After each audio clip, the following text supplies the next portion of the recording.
What's going on, everyone? Welcome back to the Zekko football channel. Tottenham Hotspur are top of the Premier League table. They sit there with 20 points after just 8 games played. They are firmly in a Premier League title race.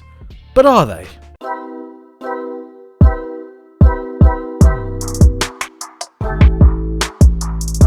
Okay, so Tottenham Hotspur and title races.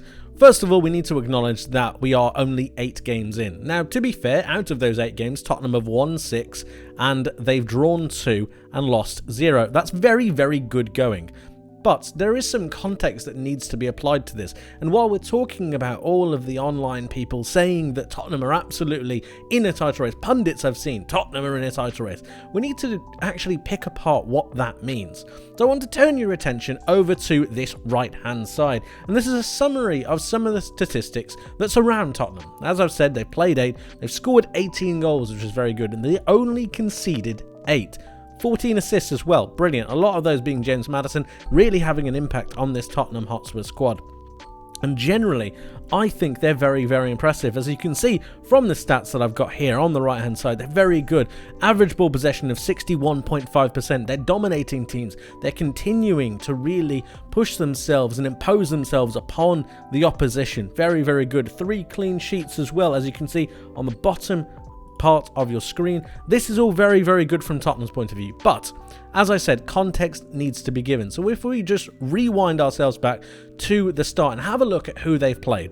They've played Brentford and they drew 2-2. This was rather an uninspiring game, I think, especially when you consider the amount of attacking talent and the amount that Brentford are struggling to really create goals and create chances. Ivan Toney is a big miss for them. And at the same time, I think that Tottenham really looked like they were struggling or going to struggle to break teams down. Fast forward and we have them playing against Manchester United, who are in turmoil, I might add.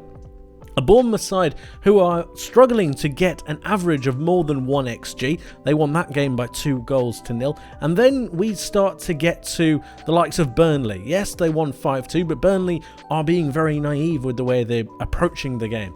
Their approach to offside is just silly in certain circumstances, and I'm sure that Vincent Kompany sooner rather than later will change it, but Tottenham still took advantage. We have them playing against Sheffield United, who admittedly should have gotten more out of this game if it wasn't for something of a red card and then Tottenham getting 2 very, very late goals. It could have been something very, very different. They drew with Arsenal. Were they rather fortuitous in that circumstance to be getting that result? Possibly not. I thought they played very well. But they absolutely were fortunate in their game against Liverpool. They should have conceded a goal, and they didn't due to a horrendous refereeing decision, and that could have changed and shaped the game. Speaking of which, if we just rewind that back and talked about the Manchester United game, there was a handball for Romero that arguably should have been given. Would that have changed the aspect of the match, and would it have changed the outcome? Quite possibly. Then finally you have Luton. Yes, they went 1 goal up. Yes, they had a man sent off and did well to persevere, but Luton are seriously lacking in quality. They're seriously lacking in depth in terms of going forwards. And so you'd expect them to win this game. My point with all this is that out of the teams that Tottenham have played, they've actually played the bottom 4. Now, this is arguably the easiest run that I think any side has had in the first 8 games this season. Yes, then they've played Manchester United, who are in absolute turmoil, and then they've played Liverpool, they've also played Arsenal, and they've played Brentford. So not necessarily the toughest run. They actually ended up beating Liverpool, arguably they shouldn't have done, and they drew with Arsenal.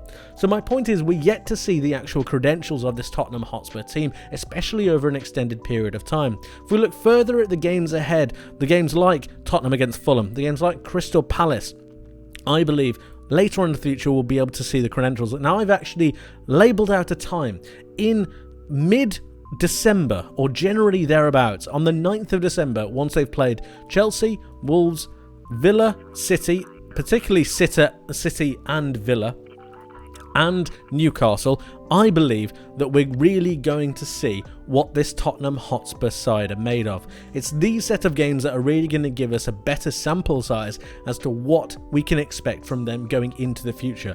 Now, don't get me wrong, I think they've done fantastically well, but it is something of a false position for me, because in my opinion, I think they're vastly overperforming in certain areas, and if they were to get a couple of injuries, it could all go wrong. Allow me to explain a little bit further. This is a website that everybody can go and visit. It is understat.com.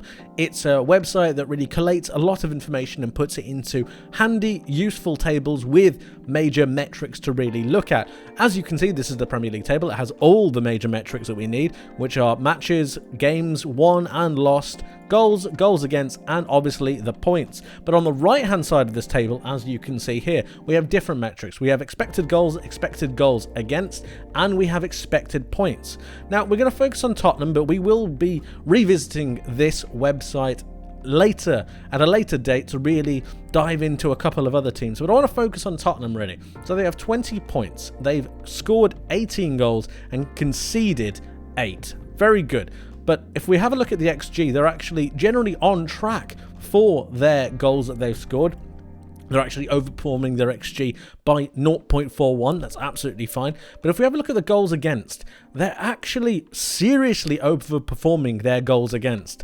They've only conceded 8 goals, but they should have conceded by XG 11.6. That's an increase of 3.61. A lot of decimals and a lot of numbers, I know, but it really does highlight how much they are overperforming in certain metrics. And then when you have a look at the expected points, this is calculated by a numerous amount of factors. Whether you like XG or like expected points or not, it's just a better value or a different value to be able to give you just a general overlook on how a team is doing. So this website has got it valued at actually overperforming their expected points by at least 4.5 points. They're expecting Tottenham to have had 15 points by this point in the season. And to really have them top with 20, they're seriously doing something well, but at the same time, it's sometimes a form that isn't actually sustainable. And I wonder whether this is going to be something that Tottenham are going to find later on in the season, whether certain injuries, certain instances are really going to impact the way that they are performing, because they're vastly overperforming their actual expected points at the moment. It's not to say that they're not doing a fantastic job. I really do think they are. But the moments that we need to talk about having a title challenge just need to be tempered that little bit. Not a bad thing, just have an actual bit of sustainability about the place before you deciding that they're really going to go head to head. If we have a look at Manchester City, just for a bit of context, I'll use a different colour. If we have a look at Man City, just for a context, they are actually doing quite well in terms of expected goals. They're actually conceding a little bit more than they're expected to. And then when you have a look at their expected points, they're 0.03 over. So they're pretty much spot on where they should be in terms of expected points. Now, I'm sure a lot of Tottenham fans are going to be talking about Arsenal as well. They're overperforming as well. These are not set obvious metrics. They're just something to give a little bit of an idea. I think that Tottenham are overperforming and are in something of a false position at the minute. Wouldn't surprise me if they were to drop down just a little bit. But there's talk of them absolutely being in a title race and possibly leading the title race. It's just a bit too far for me. And then there's the squad. I'm not entirely convinced that the Tottenham Hotspur squad is deep enough to be able to deal with a proper title challenge. I know we're only 8 games in, but a long 38-game season is really going to take its toll on this Spurs starting 11, so you do need squad depth to be able to help you progress forwards. Yes, they're not in Europe, yes, they're not in the EFL Cup, but they will be looking to really start to make some rotations in generally the January period and the Christmas period altogether. And in this squad, I'm not sure that the depth is there. The players in red are, in my opinion, the undroppables. The players that if you were to lose them, then the quality of the team is going to go down drastically. For example, Vicario is a very good keeper. He's good at shot stopping and he's good with his ball at his feet. He's integral in the way that Tottenham progress the ball forwards. But lose him, and then you've got Forster or Austin, who I'm not necessarily sure are going to be able to progress the ball in the same way, definitely hampering the way that Tottenham go forwards. And then when you think about Ange Postecoglou and the way he prioritises Tottenham's play, not only from out the back, but even through the side, it's definitely going to hamper them. So Romero and Van der Ven are by far their 2 best centre-backs. Lose one of them and you're looking at Eric Dyer. You don't want that. You don't want Davies. And you don't want Phillips for an extended periods of time. That means that there's not a lot of depth there. Left back and right back are absolutely fine, so going forwards, they should be alright to be able to come into midfield like they have been doing in the past 8 games. Centre mid is okay, especially when you consider that Bentancur hasn't actually featured yet, so he's a massive, massive bonus. Looking at the defensive midfield slot, we're going to be seeing how Tottenham are going to be able to deal with the fact that Yves Bissouma will not be in the side. He's arguably one of the most press-resistant DMs in the league today, and his ability to go forwards with the ball at the same time be able to track back and get those defensive runs is something that is just far too integral in this Tottenham squad, and I really do think they're going to miss him. Højbjerg should be able to come in, but it still remains to be seen whether he can actually have the same impact or a similar impact of Yves Bissouma. Moving forwards, and we have a look at James Maddison, arguably with Yves Bissouma the most integral player in this Tottenham Hotspur squad. I believe that everything ticks around Maddison, the way he drops deep, the way he is able to pick up the ball a little bit further forwards. He really allows them to flex their creative muscles, and without him in the squad, remember he has picked up injuries for Leicester when he played there, it's going to be a major issue. Kulusevski, I believe, is their main right winger. I don't think that Brennan Johnson is going to be able to hit the ground running, and the same goes for the likes of Heung-min Son and perhaps Solomon. We're struggling to see where this left-sided player is going to come from, especially when Son is arguably their best striker. Richarlison doesn't really work out on the left-hand side while he can still play there, and Solomon is still yet to establish himself.